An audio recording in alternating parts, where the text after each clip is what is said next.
नाज़रीन अस्सलाम वालेकुम, आप देख रहे हैं आपका अपना चैनल ज़ाविया। मैं आपका मेज़बान गालिब सुल्तान। कुछ अहम तरीन खबरें हैं जो आपके साथ शेयर करेंगे। और नाज़रीन, इस वक्त जो चीज़ सबसे ज़्यादा अहम है वो है नंबर गेम। 8 फरवरी को इंतखाबात हैं और इस वक्त पूरे पाकिस्तान की नज़र 8 फरवरी के इंतखाबात के नताइज के ऊपर है कि 8 फरवरी की शाम को क्या फैसला आने वाला है। क्या होगी नंबर गेम, किस जमात के पास कितने कैंडिडेट्स होंगे, कौन सी जमात एक्सेल करेगी और कौन सी सियासी जमात जो है वो ये हुकूमत बनाने में कामयाब हो जाएगी। और इस पूरे खेल में जो चीज़ सबसे ज़्यादा अहम है वो है तहरीक इंसाफ। कि तहरीक इंसाफ इतने एक हबस और उस घुटन के माहौल के बावजूद, इतनी रिस्ट्रिक्शंस के बावजूद, अपने गिर्द इतनी पाबंदियों और सख्तियों के बावजूद कितनी नशिस्तें निकालने में कामयाब हो जाएगी। ये सब कुछ नाज़रीन अपने आज की इस व्लॉग में आपके साथ शेयर करेंगे। और पाकिस्तान में 8 फरवरी की शाम को नंबर गेम क्या होगी, उस हवाले से इन एडवांस कुछ प्रेडिक्शंस अपने आज के इस व्लॉग में हम आपके सामने रखेंगे। लेकिन उससे पहले आपसे रिक्वेस्ट है कि इस चैनल को सब्सक्राइब करें, साथ जो बेल आइकन है उसके ऊपर भी लाजमी क्लिक कीजिएगा ताकि वो तमाम तर खबरें जिनकी कवरेज मेन स्ट्रीम मीडिया के ऊपर नहीं हो रही है वो आपको इस एक प्लेटफॉर्म के ऊपर जो है वो मिल सके। जहां तक बात नाजरीन इस वक्त नंबर गेम की है तो पाकिस्तान के सभी सियासी माहिरीन, पाकिस्तान के रिपोर्टर्स, पाकिस्तान के ग्राउंड के ऊपर जाकर इलेक्शन सर्विस कंडक्ट करने वाले जो लोग थे, जो रिपोर्टर्स थे, उन सब की जो कलेक्टिव राय है, उन सब के जो मुश्तरका तज्जिए और तखमीने हैं, उसके बाद ये आरा और ये स्टैट्स और ये फिगर्स और ये तज्जिया जो है ये मैं आपके सामने रखने जा रहा हूँ। और ये बहुत ही वैल्यूएबल है और ये हकीकत के करीब तर इंशाल्लाह जो है वो आपको नजर आएगा। तो आए जो है इसकी जाने बढ़ते हैं।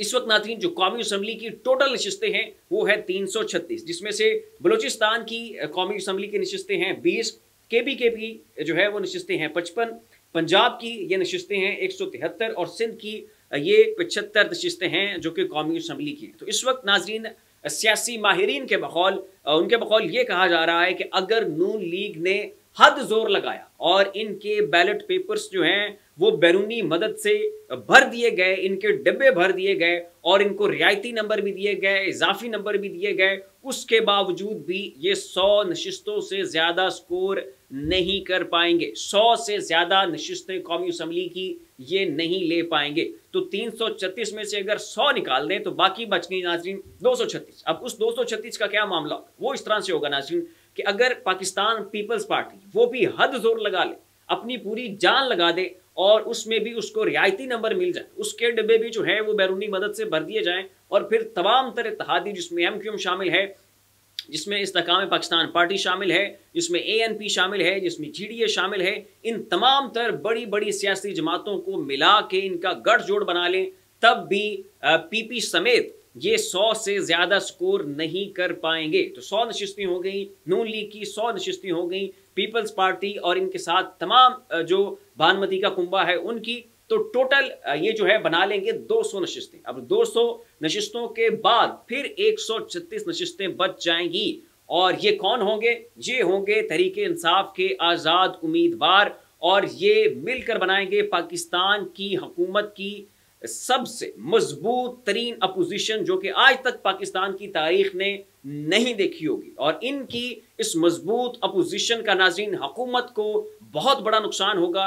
ये एक बहुत कमज़ोर हुकूमत साबित होगी और ये अपनी तमाम तर प्लानिंग्स को, तमाम तर अपने जो मनसूबा बंदियां होंगी उनको ये ठीक तरह से एग्जीक्यूट नहीं कर पाएंगे। और इस सारी सूरत हाल में नाज़रीन अमरीकी माहिरीन क्या सोचते हैं, उनकी इस हवाले से क्या राय है, उनके थिंक टैंक्स क्या प्रेडिक्ट कर रहे हैं, वो भी यहाँ पर जानना बहुत ज़रूरी है। तो इस हवाले से नाज़रीन जो डॉन न्यूज़ के रिपोर्टर हैं अनवर इकबाल, उन्होंने वाशिंगटन से रिपोर्ट किया है कि अमरीकी थिंक टैंक्स का ये मानना है कि जो पाकिस्तान की नई हुकूमत आ रही है ये पाकिस्तान की इस्टेब्लिशमेंट की एक प्रॉक्सी होगी और इसके कामयाब होने का इम्कान बहुत कम होगा। उसकी बुनियाद में उन्होंने कुछ वजूहात की तरफ इशारा किया है। उनका कहना है एक तो ये कि इनके पास अवाम का मैंडेट हासिल नहीं है, इनको अवाम की मदद हासिल नहीं है और लोग इनसे नफरत करते हैं, इनसे बुग़्ज़ रखते हैं और लोगों को इस चीज़ का गुस्सा है कि उनकी राय को मुकद्दम नहीं रखा गया। एक ये पहली वो वजह है कि जिसकी बुनियाद के ऊपर इस हुकूमत के कामयाबी से चलने का इम्कान कम है। दूसरा ये कि इस दफ़ा जो अपोजिशन आएगी 136 कैंडिडेट्स के ऊपर मुश्तमिल होगी,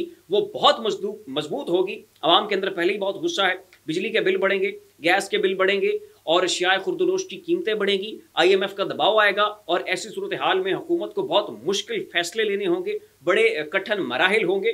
तो ऐसे में लोगों को मोबिलाइज करने के लिए एक स्ट्रॉन्ग अपोजिशन पार्लियामेंट भी में मौजूद होगी, वो लोगों को भी मोबिलाइज करेंगे। तो अगर तो वो लोगों को सड़कों के ऊपर लेकर निकलने में कामयाब हो गए तो फिर तो इस हुकूमत का आप तिया पांचा समझें, क्योंकि 136 कैंडिडेट्स की अपोजिशन का होना और वो भी इतनी मखलूत और इंतहाई कमज़ोर किस्म की हुकूमत के सामने, तो ऐसे में इस हुकूमत का चलना बहुत और इंतहाई मुश्किल होगा। ये नाज़रीन हो गया दूसरा पहलू।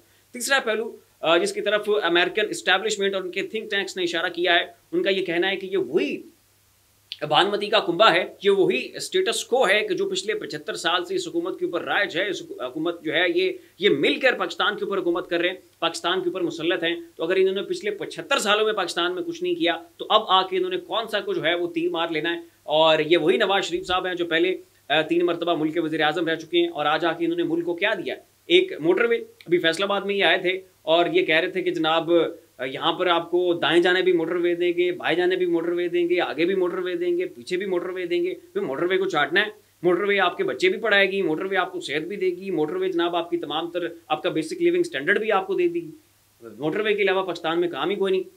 तो इसके ऊपर जो इमरान खान साहब की तकरीर है, जब वो फैसलाबाद में आए थे, उसका बड़ा दिलचस्प जो है नाज़रीन सोशल मीडिया के ऊपर कंपैरिजन चल रहा था कि इमरान खान साहब जब फैसलाबाद आए थे तो उन्होंने कहा था कि ये एक इंडस्ट्रियल सिटी है, तो यहाँ पर हम टेक्सटाइल इंडस्ट्री को प्रमोट करेंगे, यहाँ से हम अपनी एक्सपोर्ट्स को बढ़ाएंगे, यहाँ पर तुलबा के ऊपर काम करेंगे, उनको एजुकेशन देंगे, यहाँ पर हेल्थ की फैसिलिटीज देंगे। और नवाज शरीफ साहब गुजरांवाला में गए, ये लियाकत बाग में जनाब गए, ये अभी फैसलाबाद में आए, जहाँ पर भी जा रहे हैं इनके पास एक ही चीज़ है जनाब, ये आपको मोटरवे देंगे। तो ये नाज़रीन इस वक्त अमेरिकन थिंक टैंक का ये कहना है कि ये जो हुकूमत आ रही है बहुत मखलूत होगी, कमज़ोर होगी, इसके देर पा चलने के इम्कानात बहुत कम है, इसको आवाम का मैंडेट हासिल नहीं है, इनके खिलाफ एक स्ट्रॉन्ग अपोजिशन होगी, फिर ये एस्टैब्लिशमेंट की प्रॉक्सी है और लोग जो हैं वो इनसे नफरत करते हैं और लोगों को इस चीज़ का भी गुस्सा है कि उनकी राय का ख्याल नहीं रखा गया, उनकी राय को जो है वो इन इंतखाबात में मुकद्दम रखे बगैर उनके ऊपर जो है वो एक फ़ैसला मुसल्लत हुआ। अब इस वक्त नाज़रीन अमेरिका के एक साफ़ी हैं मेहदी हसन, मुसलमान हैं, उन्होंने इस वक्त पाकिस्तान की मौजूदा सूरत हाल के ऊपर एक ट्वीट किया है। वो ट्वीट बहुत दिलचस्प है, सुनने लायक है और ये गमाजी करता है कि इस वक्त आलमी सतह पे मुसलमान जो हैं वो पाकिस्तान के बारे में क्या सोचते हैं, इमरान खान के बारे में जो है वो क्या सोचते हैं। इनका ट्वीट मैं आपको पढ़ के सुना देता हूँ। इनका कहना था, what's happening to Imran Khan right now is both ridiculous, it makes Pakistan a laughing stock to the rest of the world, and the fact that Western countries are silent as such moves are made speaks volumes about our leaders' empty rhetoric about protecting democracy। तो इन्होंने अपने इस tweet को बुनियादी तौर पे 2 हिस्सों में तकसीम किया। एक हिस्से में इन्होंने पाकिस्तान के ऊपर तनकीद की कि पाकिस्तान में इस वक्त एक इंतहाई मज़्ज़िका खेज़ तरीके से जो है इमरान खान के खिलाफ एक ब्रूटल कैंपेन चल रही है और इसके ऊपर पूरी दुनिया हंस रही है कि ये पाकिस्तान में चल क्या रहा है। और दूसरी तरफ उन्होंने पूरे वेस्ट के ऊपर तनकीद करते हुए कहा है कि वेस्ट वैसे बड़ा फ्लैग बेरर बनता है पूरी दुनिया में जमहूरियत का, और ये जमहूरियत का अलंबरदार है। रशिया में कुछ हो, चाइना में कुछ हो, नॉर्थ कोरिया में कुछ हो, वेनेजुएला में कुछ हो, ईरान में कुछ हो, तो जनाब जो अमेरिका है ये बड़ा बढ़ चढ़ कर सामने आता है कि जनाब जमहूरियत का कत्ल हो गया, जनाब जमहूरियत के खिलाफ ये मुहिम कर दी, जनाब चाइना जो है ये जमहूरियत का दुश्मन है, रशिया जमहूरियत का दुश्मन है, वेनेजुएला में ये हो गया, नॉर्थ कोरिया में ये हो गया।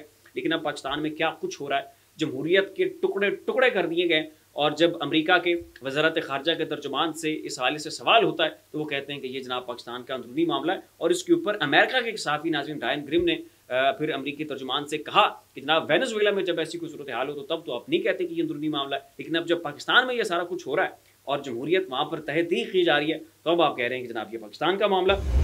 अब नाज़रीन आ जाते हैं इतर निकाह केस के ऊपर। तो इस पे जितने भी पाकिस्तान के जय्यद उलमा हैं, चाहे उनका किसी भी मकतब फ़िक्र से ताल्लुक़ है, उनकी इस हवाले से आरा आई हैं और उन्होंने अदालत की इस फैसले की मज़म्मत की है और कहा है कि अगर औरत ने गवाही दे दी और औरत ने कह दिया कि मेरी इद्दत मुकम्मल हो चुकी है तो वहाँ पर बात ख़त्म है, उससे आगे आप उसको क्वेश्चन नहीं कर सकते, उसका किसी भी शख्स से जो है वो निकाह हो सकता है।